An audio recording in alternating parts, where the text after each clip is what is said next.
Sejam bem-vindos a mais um episódio, ao 15º. Gente, 15º já, glória a Deus, debutante. Que lindo. Oi? Debutante. Exatamente. 15º episódio da nossa série, baseado no testemunho, na história de vida da nossa pastora Zenate. E estamos aqui mais um dia, mais um encontro com a Dani. Muito obrigada, Dani.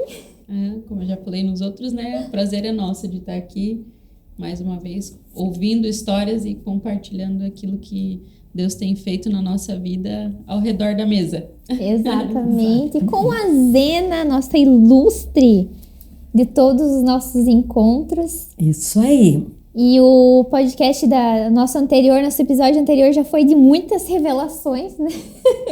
Eu descobri coisas da minha história que eu não lembrava. Que foi. Eu falei que a minha participação aqui é só para lembrar das histórias. Eu sou só o gatilho que ativa as histórias.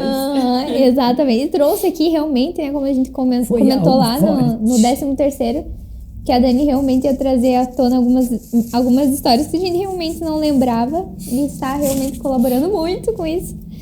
E hoje nós vamos dar a sequência às histórias da Zena, que ela, relembrando aqui nos bastidores, né, que a Zena contou o início da vida dela nas missões que o Senhor entregou para ela depois da experiência pós-morte. Então ela realmente, depois da morte, começou a viver uma vida verdadeira e de intimidade extraordinária com Deus, como vocês já viram até agora. E relembrando um dos últimos acontecimentos ali, para dar sequência, em que a Zena contou em que ela foi em uma boate e foi, né, numa missão de evangelismo. Lá ela estava grávida do terceiro filho, terceiro filho, né, da Sil. Isso, grávida da Sil. E ali teve a experiência do testemunho daquela família. Porém, o que aconteceu depois disso na vida da Zena? Então, Isso, Zena. Certo. Então, voltando, né, lembrando o início da minha história, eu nunca poderia ter sido mãe, e eu já tinha os 2 primeiros filhos que eu contei na história. E logo depois da ressurreição, do milagre físico, ainda eu continuava entendendo que eu não seria mãe mais. E aí eu engravido da Silvana, né, da minha terceira filha. Mas foi algo muito milagre, porque eu tive um avô paterno, um homem de Deus. Apesar de ele ter sido até os 47 anos um espírita, minha avó era médium, eles tiveram um encontro com Jesus, seria uma outra história, né? Linda, forte. E ele era um homem de Deus. E um dia eu recebo um telefonema que ele tinha tido um mal súbito e estava internado. Eu, recém-ressuscitada, já 1000 por hora, vou até o hospital. Já tinha ganhado a missão de visitar o hospital uma vez por semana. Já tinha o acesso livre para entrar no Hospital São José. E aí eu entro, quarto de segunda, né? Se você não tem o acesso, você não entra, só no horário de visita. E a minha tia disse, o pai está internado, caiu, não fala, e o Paulo está com ele. O Paulo era o meu tio Paulo. E aí eu chego no hospital e me debruço em cima dele, assim, chorando, vou. E ele não estava falando, né? Para os médicos, estava nas últimas. O tio disse, Eu acho que nós vamos levar ele para a UTI, ele não fala, não responde. E quando eu me jogo em cima dele, ele começa a falar. Foi algo estranho. Filha, ele me disse, filha, você está grávida. E aí eu digo, tadinho, ele está mal, né? Está delirando. Eu disse, não vou, eu não estou grávida, nem posso estar grávida. E aí ele sorriu e disse, você está grávida, talvez de 2 ou 3 dias atrás. Sorriu como homem, né? Querendo dizer, a última vez que você se relacionou, você engravidou. E é uma menina. E eu vou fazer um pedido para você. Gente, que forte. Aí ele me diz, nunca contei para vocês, sua avó era judia. E o nome dela é Silvana. E essa menina que está no seu ventre, eu quero que você coloque o nome de Silvana. Como uma família judia, quer dizer, Silvana volta de 4 em 4 gerações. O nome, né? O nome, para não ser perdida. Por isso que você vê um nome bíblico sendo repetido, né? E aí eu escuto isso, leva um choque, né? Primeiro, ele nunca tinha falado que ele era filho de uma mãe judia. E o tio Paulo com os olhos regalados. Então, quer dizer, eu não estou grávida, mas se é de 2 dias, e é uma palavra profética. Sim. E sorriu e fechou o olhinho e não falou mais. Só abriu a boca para entregar isso. E quando ele fechou o olhinho, chorando, disse para ele, o senhor nunca orou em línguas, porque o senhor nunca se preocupou com o senhor, sempre com os outros intercedendo. E eu não admito que o senhor saia da terra sem orar em línguas. Aí ele começou a rir e começou a falar em línguas. Foi algo assim fantástico. E eu saio dali e realmente eu estava grávida, né? Só que na hora foi uma alegria, né? Quer dizer, meu Deus, que loucura. Contei para uma amiga, olhei para o meu marido e digo, eu não posso contar isso para ele, porque para ele eu dizer que estava grávida era um terror, né? O que ele tinha passado com duas gravidez, eu não podia nem tocar. Sim. Então ele só foi descobrir que eu estava grávida quando eu já estava, talvez de uns 4 meses. De novo a história lá do Fábio se repetiu. Sim. Mas agora de medo de trazer um peso para ele, Sim. uma tristeza. E eu estava tão bem, visitando Joinville casa por casa, indo nos hospitais, 1000 por hora, que não queria ser parada também, né? Não queria parar. E também tem a segunda gravidez que já tentaram te tirar. Isso, e aí então, o medo. De também acontecer isso de novo. E aí eu digo, não, eu estou bem, eu vou embora, né? Até que um dia a barriguinha vai crescer, ele vai dizer, tu tá barrigudinha, tu não é barriguda, o que é isso? E realmente isso aconteceu. Eu lembro que eu contei para a Dina. E a palavra que o Senhor me deu através do meu avô era tudo isso, que tinha que ser o nome dela, Silvana. Como assim, né? Dentro de uma visão judaica. Mas ele começou a falar dela. E para mim não me preocupar. O que você está fazendo no reino, você vai continuar fazendo. Você nunca vai precisar levar ela num hospital por estar doente. Ela nunca vai adoecer. e ela vai ser uma filha muito leve para você criar. É como se você não tivesse ela, que nunca vai estar doente, nunca vai ter problema. E foi algo assim tão doce vindo dele que eu digo, meu pai, e realmente. Aí a história que eu contei, né, num dos podcasts, que eu estava de 8 meses e meio, eu estava falando de Jesus nesse lugar, num centro de prostituição, numa casa de prostituição, que eu encontrei o Senhor.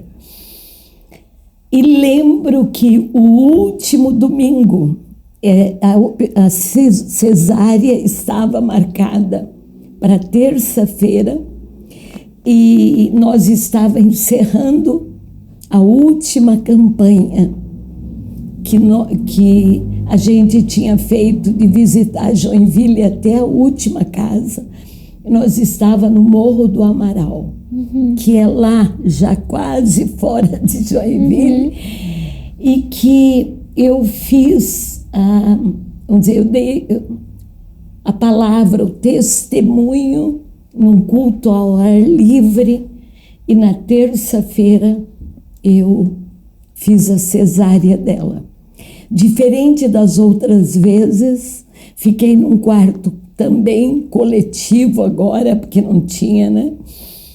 E foi algo que, de todas que se operaram comigo, eu fui a primeira que levantei. E eu lembro que eu ajudava as mães, chorando, não conseguiu virar, eu virava elas, botava o neném. E quando a Rose, do Daniel, que é um dos líderes do Galpão, um grupo de irmãos em Joinville, da Silvana, ela estava comigo na maternidade. Ela estava, eu acho que era o Israel, o Marlon, que ela ganhou um menino. E eu lembro que eu chorando ajudava elas. E elas me perguntavam, por que você está chorando? Não posso dizer, né? Porque lembrando das 2 outras cesáreas que eu tive, o que eu passei, e ela, menina, saudável, forte, linda, e eu precisava dela, porque a minha família, eles, eu creio que criam, entre aspas, a minha cura. Então precisou a gravidez ser totalmente diferente, a maneira como eu agi após, para eles ver o milagre. E o vô disse, filha, falando como o Senhor, o que eu faço agora tu não entende, mas é para um testemunho para a própria família da tua cura. E aí veio a Sil. Era para ter feito a laqueadura, porque eu já tinha 3 cesáreas, né? Sim.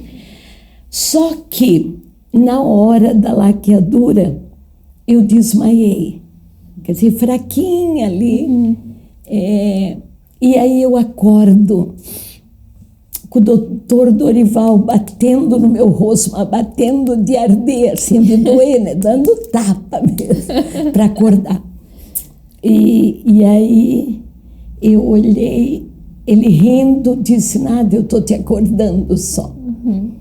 Eu tenho 2 coisas para 2 notícias para te dar. Uma muito boa e outra não muito boa. Qual que você quer ouvir primeiro? Eu ainda meia grogue. 2 coisas, uma muito boa e uma não muito boa. Aí eu disse, eu quero ouvir primeiro a não muito boa, porque ali eu não tomei anestesia toda, mas como deu uma apagada, aí eu acordo com ele me batendo, né, para voltar do desmaio. E aí rindo, brincando comigo, diz isso. Aí eu disse, eu quero primeiro a não muito boa. A não muito boa é que eu precisei fechar a tua cesárea e não fiz a laqueadura. Porque você desmaiou. E aí o anestesista não deixou eu continuar, com medo que você demorasse ou não voltasse. Ele disse, rápido, pode fechar. Mas ela tem 3 cesáreas.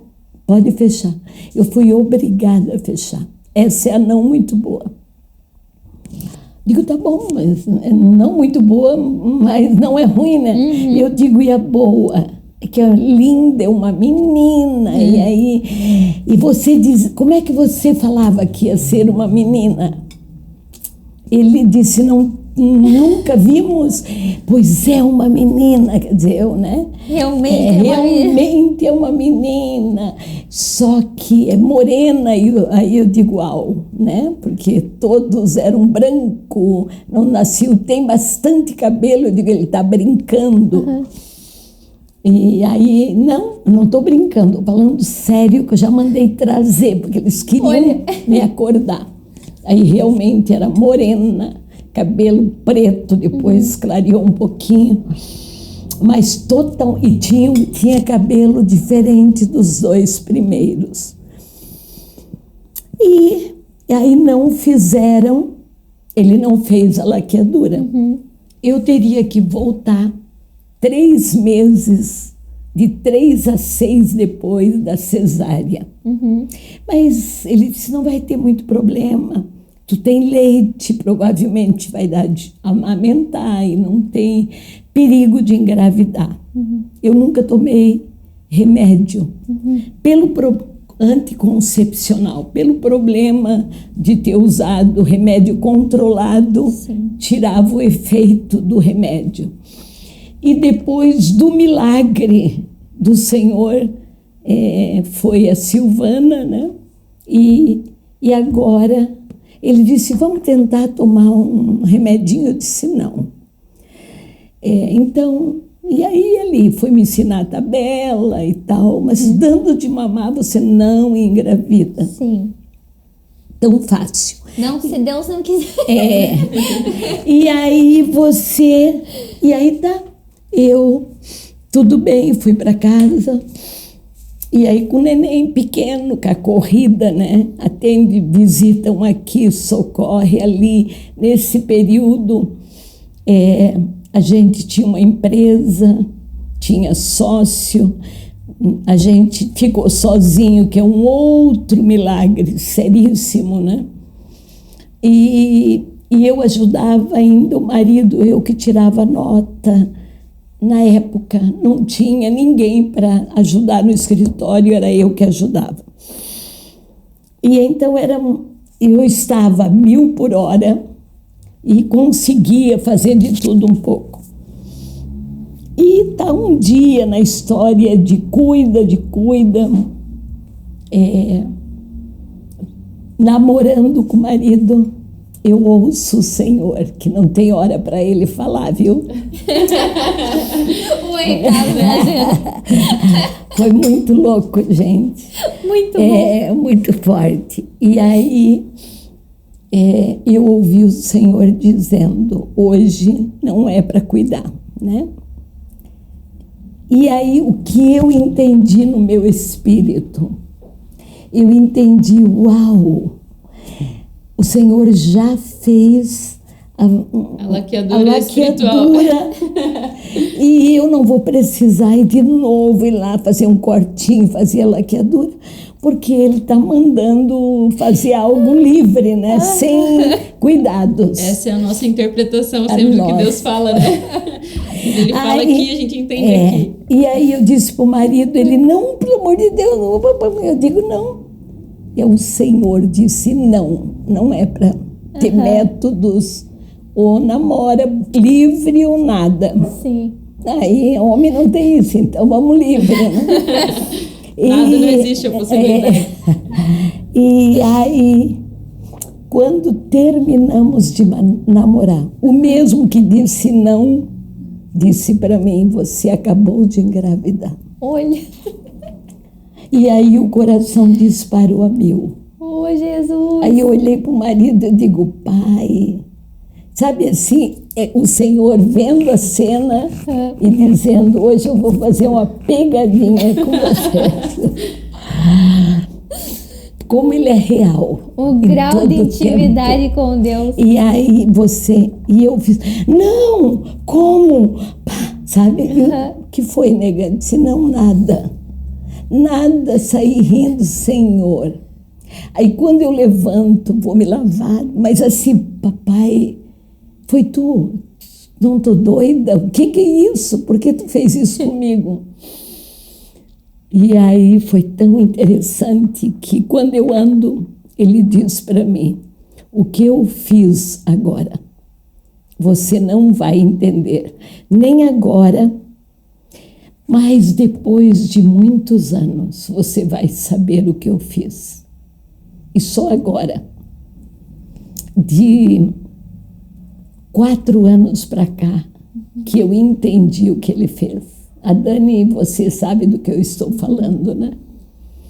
Porque é como assim, quem vai nascer agora tem um período da tua vida que tu vai precisar e que tu vai olhar para o lado e é quem vai estar junto e vai ser o porto seguro teu. Foi tão forte que no começo, o que eu faço agora, tu não vai entender. Que tu vai cuidar de 2 crianças pequenas junto. Você vai passar um período de gravidez que o médico brigando contigo, de risco. Eu fiz uma gravidez de risco, que é a 4ª cesárea. Sim. Eu acho que até hoje não existe. É só 3. A nossa pele é realmente ali fechada. O Senhor não permitiu. Não, então o médico era cada vez que eu ia, pois agora, não, né? E tu vai ver a hora que nascer, vai sair um monte de tumores, eu quero ver tu lidar com isso. Então era toda vez um sermão. Quer dizer, não teve juízo, não voltou no dia, não fez certo. E eu ficava olhando para ele com vontade de rir, dizendo, Senhor, não entendo. E aí nasce a Cristiana, né, Silvana. A Cristiana, ele me deu um nome. Quando ela era pequenininha, eu fiz uma viagem missionária, e nós fomos até a Terra do Fogo, no Chile. Todo o Chile, visitando missões. E quando chegava, né, nas igrejas, na casa que a gente ia dormir, eles perguntavam, você tem filhos? Eu deixei a minha cunhada, irmã do Zizi, mais nova, cuidando deles. Eu disse, tenho. Como é o nome? Aí eu ia dando o nome dos filhos, eram 4. E quando eu dizia Cristiana, elas faziam assim, ó, uau, Cristiana. Então, ela é cristã 2 vezes, porque Cristiana é cristão em castelhano. Que legal! Como? Cristiana, como dizendo, Cristiana não é nome. Cristiana é cristã para eles. Você é cristiana? Você é cristã? Sim. Aí elas diziam, uau, enchi o olho de lágrima, filha dela, Cristiana, 2 vezes. Aí eu escutava, né? Eu digo, meu. Então, aí veio, né, que a gente chama de Kika. E aí a Kika, quando engravida, que eu vou no médico com ela, mãe, eu tenho vergonha, e a primeira vez levei ela no médico. E aí fez os exames. Quando o médico foi olhar, olhou para ela, disse, sangue negativo. O teu marido, ela disse, é positivo. Ah, você vai ter que tomar uma injeçãozinha para ter do segundo filho em diante. E aí eu olhei para ele e disse, não, doutor, ela não pode ser negativa. E ele olhando para mim. Por que ela não pode ser negativa? Porque o meu marido é O positivo e eu sou A positivo. Como que ela é negativa? Aí ele riu, filho do Murilo, meu médico também. Aí ele riu, Murilo filho. Ele riu, olhou para mim e para ela e disse, vou explicar como que ela é negativa. Antigamente as pessoas diziam, ela seria a raspa do tacho. Você não teria mais um filho, esse é o último. Você deu tudo de si, você só poderia ter 4 filhos. Isso aqui é a raspa do tacho. Raspou, e aí o que sobrou foi um sangue negativo. Que forte, né? Aí eu digo, papai, ele sabia que eu podia ter só um assim numa raspa do tacho. E aí chorei olhando para o Murilo, olhando para a Kika, né? Dizendo, mãe, por que tu encheu o olho de lágrima? Eu disse, porque a mãe lembrou de como você veio, ele dizendo para mim, não faça isso. Não, e eu me assustei, né? Tá, nada disso. Quer dizer, nada de camisinha, nada de medo, né? E aí depois disse, você acabou de engravidar. E o que eu fiz agora, o que eu quis agora, você vai entender lá na frente. Aí quando eu entendi, eu digo, papai, que lindo, né? Me deu uma raspinha do tacho lá. E usando o médico para fazer uma parábola ali. Não, e aí a raspinha do tacho. Com 7 anos, ela tinha tamanho de 5, essa, sabe? Que a irmã era mais novinha e bem maior, bem mais forte. Então, eu coloquei na escola adventista, elas me chamaram na escola. Por favor, a senhora trouxe ela com 7 anos, mas ela fica na frente do jardinzinho e do pré. E ela não quer ir para a salinha dela, ela quer entrar na classe que é do tamanhinho dela, que é de 7, ela era mais pequenininha, né? E eu acabei tirando ela do primeiro ano e botando no pré, atrasei 1 ano de tão pequena que ela era, para a idade, para poder ir para a escola. Então, assim, o Senhor me deu os 4, né? A última, impossível.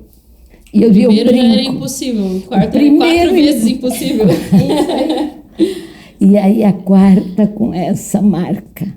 Aí ela teve o filho sem se cuidar, nunca se cuidou mais.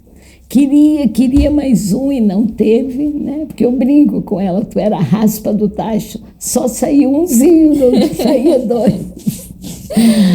Mas esse é o Senhor. Então, isso na família, né? Nunca me incomodaram para fazer a obra de Deus. E eu digo que filho não é preocupação enquanto são pequenos.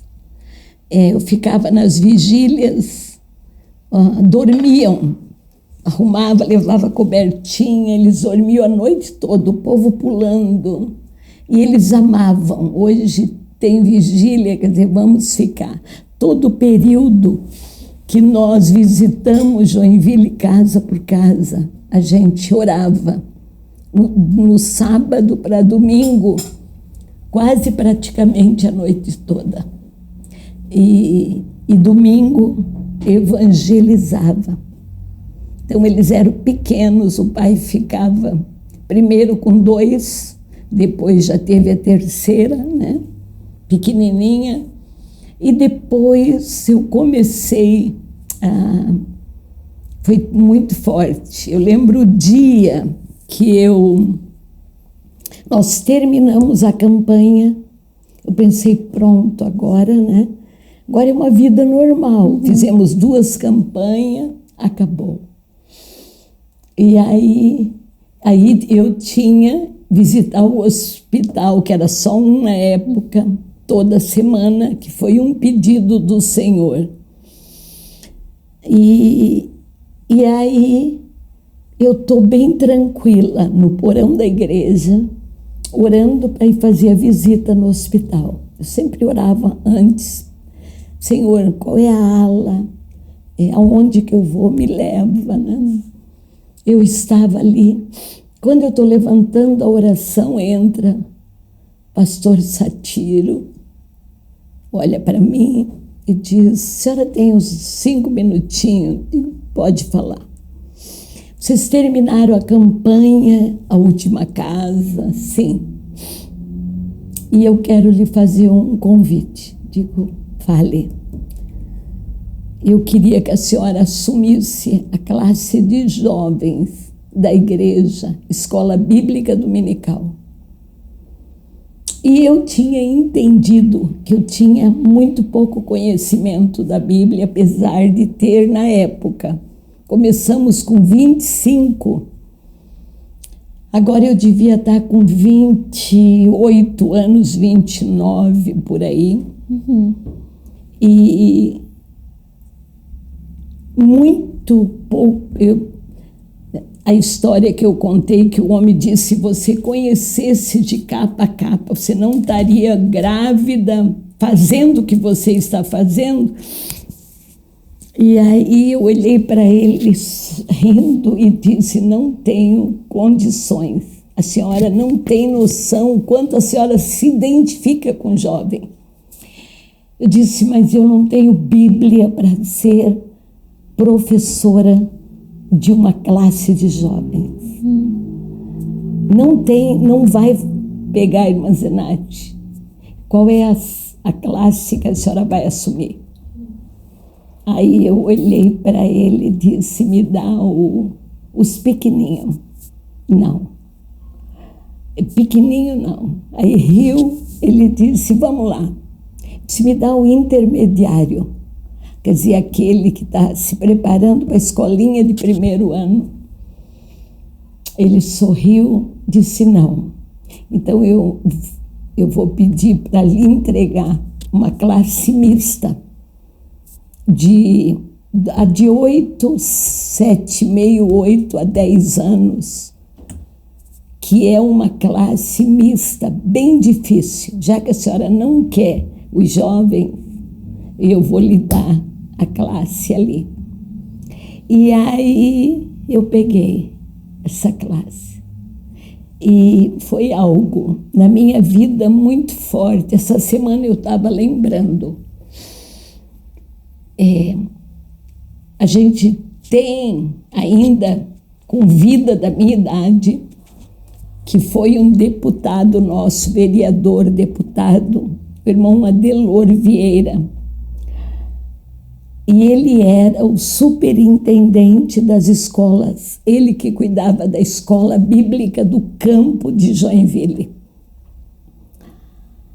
E aí ele ficou feliz que eu ia pegar essa classe. E por quê? Ele tinha filha e filho nessa idade, né? E eu peguei eles. Quando chegou a hora delas mudarem para os adolescentes, que era a próxima turma, que era 11 anos em diante, ela disse para o pai: pai, eu não mudo de sala, só se a Pro for com a gente.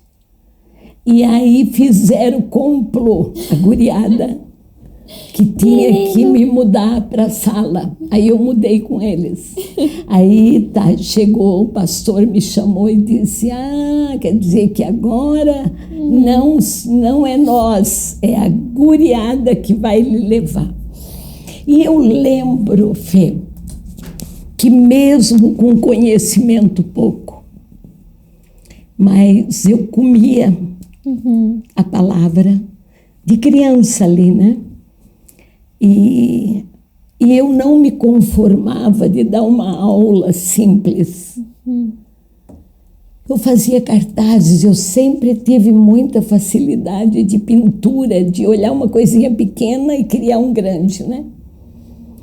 Aí eu ia para lá, isso era minha mania, já pintava a sala, decorava, mudava e fazia os cartazes, o que eu ia falar, ou fazia flanela, quer dizer, algo que os alunos não perdiam, ou podia chorar. Os pais diziam, nós temos que assistir a aula, porque pode estar chovendo, choram e tiram a gente da cama para ir para a escolinha com a lição pronta.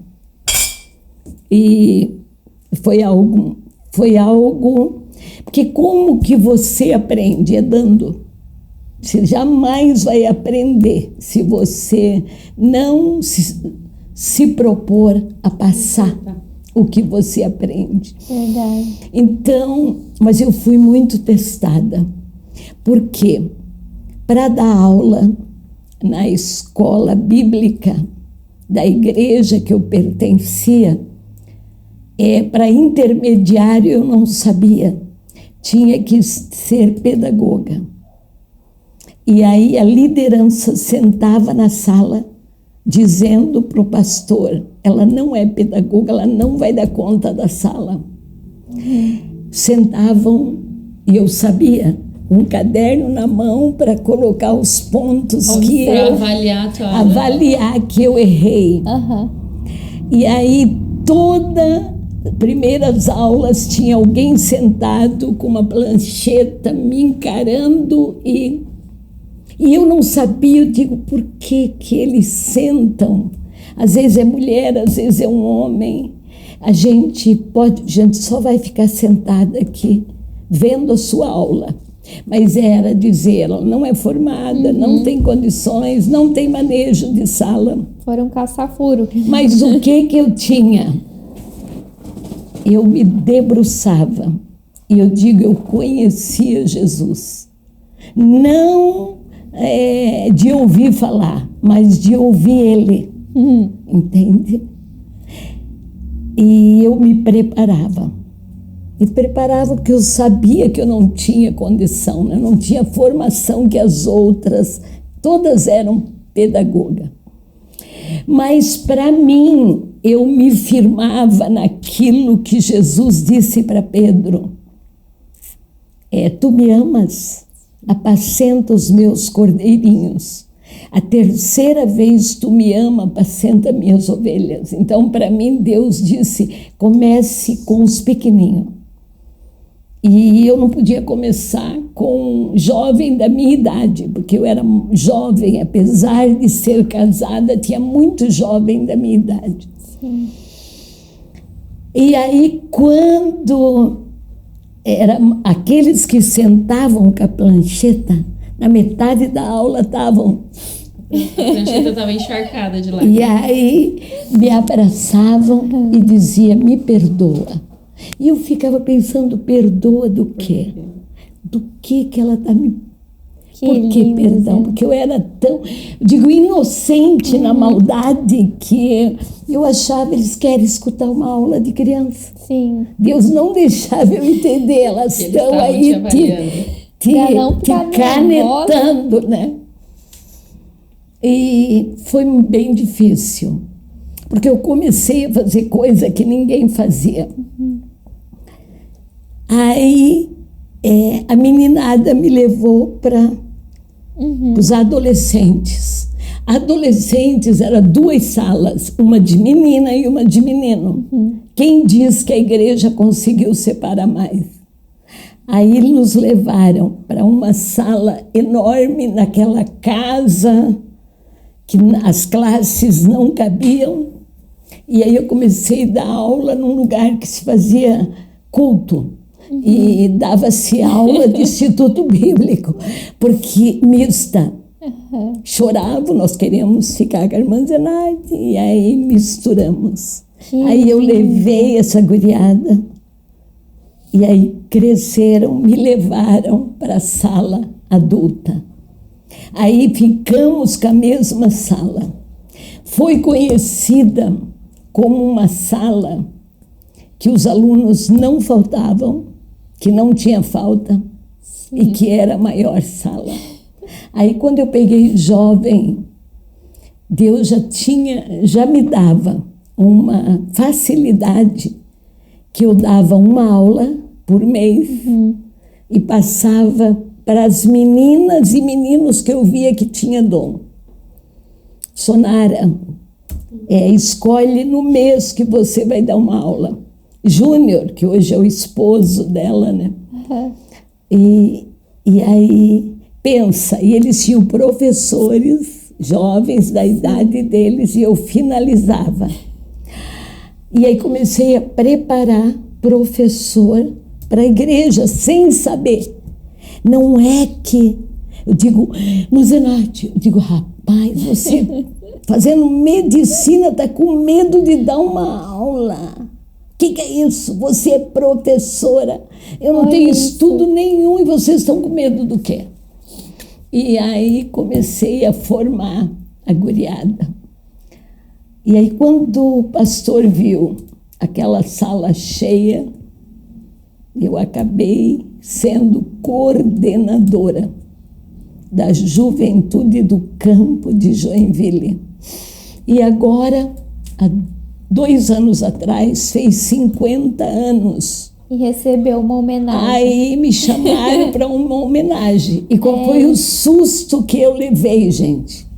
Que em 50 anos só houve uma coordenadora de jovens no campo de Joinville. Mulher, né? Mulher. E era eu.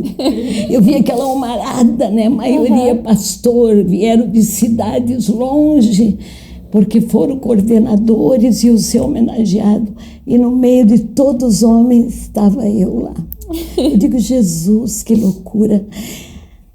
E aí foi tudo mar de rosas, não. Fui muito perseguida. Mas assim, nunca fui pega de surpresa. Glória Quer dizer, me amavam, me rodeavam, riam. À noite o Senhor me mostrava. Olha isso. Tudo. O que falavam por trás, o que estavam planejando. Glória a Deus. Era alguma coisa maluca. E aí, às vezes, eu dizia pro meu marido, eu digo, ó, fulano, vem aqui, né? Senta na mesa, convida a gente. Mas ele está preparando uma traição para mim. Ele dizia, como que você sabe? Aí eu contava o sonho que eu tive, né? Então foi... eu digo que fazer a vontade de Deus. Já deu a hora? Quanto tempo falta? Fazer a obra de Deus. A gente é muito amado e muito odiado.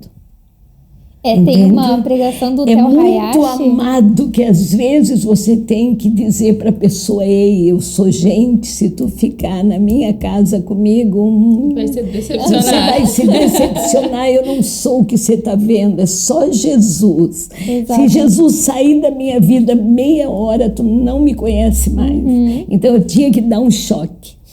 Mas odiada de você ver o ódio, dizer, Deus, o que eu vi? O Senhor dizer, inveja, ódio, se puder te matar, te matava. E o que me doía, que não era mulher, era homem da liderança. Sim. E aí eu tinha só uma pessoa que eu podia contar, que era um menino que era igual um filho meu, um grande pregador, que eu dizia para ele, por que Deus, só pode ser Deus. Eu olhei para fulano e vi ele me fulminando com o olho, por quê? Me ajuda. Aí ele ria e dizia para mim, porque eles são pagos para fazer o que você faz. Eles são pagos. E é exigido o trabalho deles e eles não mostram o trabalho. E eles são cobrados. e você, o pastor fala de você na reunião. Ele dizia, aí esse menino me contava, eu queria 10 irmãs Zenate. Glória a Deus. Do que um de vocês. Mas não era. Era que a dedicação, a experiência que eu tinha tido de ter estado junto de Jesus, que ele vê tudo, que ele conhece a intenção do coração, como que eu ia fazer meia boca para Deus? Eu não podia fazer. Exatamente. E aí eu fazia com toda a minha força, dando o meu melhor. E aí tinha resultado. Quer dizer, o resultado, pelos frutos se conhece, né? A árvore se conhece pelos frutos. E aí eles apanhavam. E no começo eu só via, tadinho, 2 deles morreram no Covid. Um dia disse para mim, ele disse, mulher, eu tenho um ódio de você que eu podia te matar. Do ódio que eu tenho. E eu olhei para ele assustada e disse, por que você tem ódio de mim? Já fazendo boca para chorar, né? Digo, meu Deus, eu nunca fiz mal para ele. E ele fez assim, como quem diz, some daqui. E aí eu dizia, pai, aí eu ia chorar pro Messias, porque eu não podia contar pro meu marido. Sim. Porque ele ia dizer, por que tu faz então? Sim. E aí como que eu ia dizer? Eu faço para o reino. O trabalho. O meu trabalho é para Deus. Eu não faço para homem. E aí, meu Deus, porque ninguém me entende? Então, era difícil. Né? Mas era glorioso demais. Tem uma palavra do Theo Hayashi que ele diz que se você está servindo a Deus e você não está sendo muito amado e muito odiado, tem alguma coisa errada. Tem alguma coisa errada. Porque não está movimentando o reino, né? Não, e movimentar o reino, você deixa o povo de Deus feliz e o inimigo furioso, né? Furioso. Isso me fez lembrar de uma palavra, né? Em Atos, quando Pedro e João eles estão diante do Sinédrio, né? Sendo acusados por estar falando de Jesus, né? Para as pessoas. E eles vão falar assim, olha, mas nós não temos como não falar daquilo que vimos e ouvimos, né? Então, ainda que diante da perseguição, a gente estava comentando isso antes de começar a gravar o podcast, as experiências que a gente tem com o Senhor, elas são algo que estão entranhados dentro do nosso coração. E ainda que façam de tudo para tentar nos calar, sejam pessoas ou, né, o inimigo mesmo, quando tenta nos parar, quando a gente é ativado para lembrar e compartilhar dessas histórias, a nossa fé é edificada exatamente porque nós não temos como não falar daquilo que vimos e ouvimos, né? E eu ouvindo a tia falando a respeito da escola, né, dominical e tudo mais, eu compartilhei recentemente, eu lembro com a tia, acho que no retiro de carnaval, que a primeira experiência que eu tive de palavra revelada, né, de ter algo que foi cravado no meu coração através das escrituras, foi numa escola dominical onde você estava dando aula. Já na minha turma você não era mais professora, né? Foi alguns anos depois, mas foi convidada para dar uma aula na minha turma e eu lembro exatamente assim da cena, de toda a circunstância da situação em que um dos meninos estava lhe confrontando mesmo em relação a essas experiências de como que você pode ouvir Deus falar e tudo mais. E eu lembro certinho assim da revolta dele, um adolescente, né, falando, e a resposta que você deu me fez querer chegar em casa e descobrir esse Deus. E foi muito louco. E eu fiquei pensando, porque daí eu fiquei revoltada com ele, com o menino, como que ele tem a ousadia de confrontar ela nesse sentido. E eu lembro que a palavra, né, foi Romanos 11, né? Ó profundidade das riquezas, tanto da sabedoria quanto do conhecimento de Deus, né? Quão insondáveis são os teus caminhos e quão inescrutáveis os teus juízos. E eu lembro que eu tava lendo e aquilo entrou pra mim assim, do tipo, pode falar o que for, aquilo que eu revelei pra ela, ninguém vai tirar e tá tudo bem. E as pessoas que se disponibilizarem a ouvir isso e receber daquilo que ela tem a ofertar, né, através, obviamente, da obra do Espírito Santo na vida dela, vão ser extremamente marcadas. Então, eu, Dani, ouvindo tudo isso, no meu coração, eu só fico pensando nos frutos desse esforço, porque foi difícil, foi penoso. Nós estamos aqui, né, para testemunhar disso, claro que já em gerações mais para frente, mas quantas pessoas foram marcadas. E edificadas por essa entrega, por esses açoites, né, que você suportou.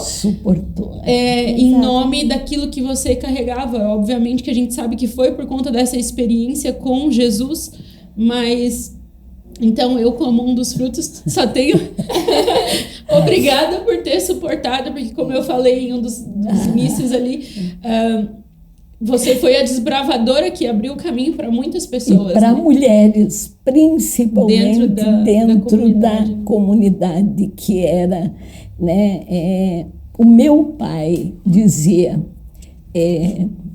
que o ministério era para homem.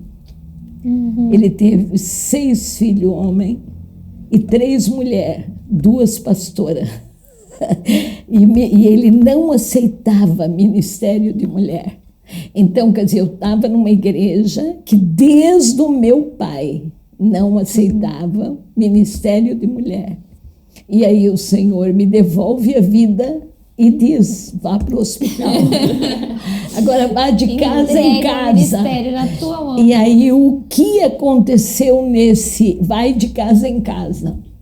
No hospital, o que o Senhor começou a fazer chegava na igreja. Sim. Não tem como, né? Deus cura. Jesus curava. Ele dizia, não conte para ninguém. A pessoa saía dali. Era a mesma coisa falar, conte para todo mundo.